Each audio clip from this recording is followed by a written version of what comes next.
It's Hugh again. I heard your shoulders are shit. Let me show you the best shoulder workout.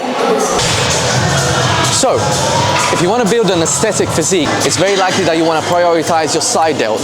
So as first exercise for the workout, definitely choose a side delt exercise, some sort of side raises. The best one to start with is usually a crucifix lateral raises or a lateral raises machine. The reason being is because it doesn't have a sticking point when the muscle is shortened or lengthened, but it's kind of in the mid-range. So let me show you how to set it up. So first of all, you want to incline the bench. You want to incline it more or less about the same as it would be for an incline bench press.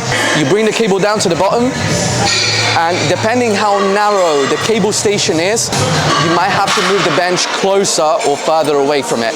This cable station here is kind of medium size, kind of like me. So you want to keep the bench about one step away from it. If the cable station was really narrow, then you'd have to move the bench really close to it in order for the resistance to be aligned with the side delt as you're performing the exercise.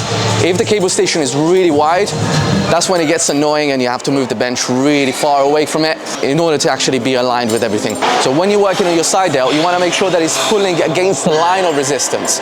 In this case, it's very simple because the line of resistance is the cable itself. So all you need to do is just having a look at the cable, in which direction it's going, and making sure that that the side delt is pulling directly against that line. So when you're doing this exercise, make sure that you position yourself close enough to the cable station and raising your arms into a Y shape so that your traps don't get involved too much and the side delt becomes the prime mover. So as a second exercise, you want to select the pressing movement. Now I know what you're thinking. The overhead press doesn't work directly on the shoulder. It's true. But just like any other compound, it works on different muscle groups working synergistically together. And that's the beauty of it. You're not going to work directly on the delts. There's going to be a little bit of upper pec, there's going to be a bit of triceps, a bit of traps, but it's just going to help developing the overall shape. So you've got different options. You can choose an overhead barbell press, a seated barbell press, seated dumbbell overhead press, or even a super incline bench press. They all work more or less on the same muscles to a similar degree. It's mostly just about choosing the right movement for your biomechanics. So today we're going to do an exercise that is a bit atypical. Not a lot of gyms have it. In fact, personally, it's the first time I see it. It's kind of a standing overhead press machine. So I'm going to give you a few guidelines on all of these pressing movements. So the most important thing about all of them is that the elbow is directly underneath the dumbbell or the barbell or the handle of the machine. You want to make sure that it's supporting the movement all the way through. This is where you see a lot of people going wrong in bringing the elbow too far back as they're trying to press. You don't usually see them pushing it too far forward, but if they're lacking a bit of external rotation, that's when you see them pushing the elbow out a bit too much. And that's where you can really damage your rotator cuff, as well as making the exercise just really ineffective.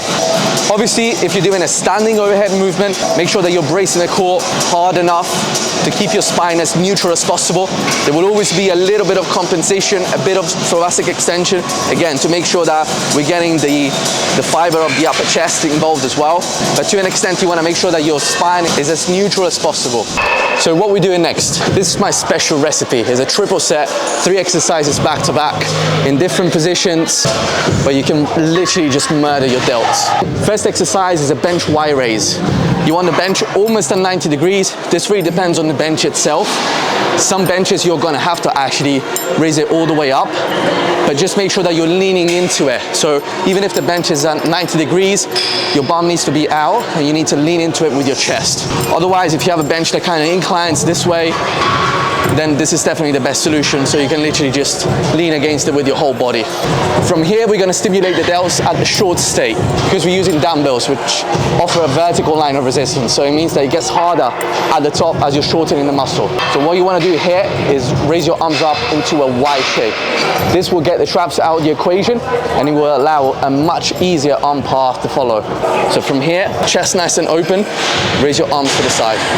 Make sure that you're leading with your elbows and make sure that you're not spending much time at the bottom. There's no resistance here. So make sure that you're either quick when you get to the bottom to just raise them back up, or you just avoid getting all the way down. Second exercise, literally all you're gonna do is just turn around and lie down on a bench. Just this way. If the bench is at 90 degrees, make sure that you're sliding forward with the hips. Otherwise, if you have an incline to this extent, you can just literally just lie on it. Here's where your shoulder is going to be extended because the elbow is going to be behind the body. Still, there's not going to be much resistance at the bottom, so you want to be quick when you get down. And what you want to do is raise your arm up in a neutral position and then twist at the top. Again, making sure that you're leading with the elbows, you're bringing the elbow at the top as much as you can. The hard thing with this exercise is to not hunch, so make sure that the shoulder is down and back with a nice thoracic extension. Again, when you look down on yourself, you should be able to see your rib cage sticking out. Last but not least, just standing dumbbell lateral raises. Everyone knows this exercise. Again, it could be performed in so many different ways. The most important thing is that you're leading the movement with the elbows. Don't worry about where your hand is so much.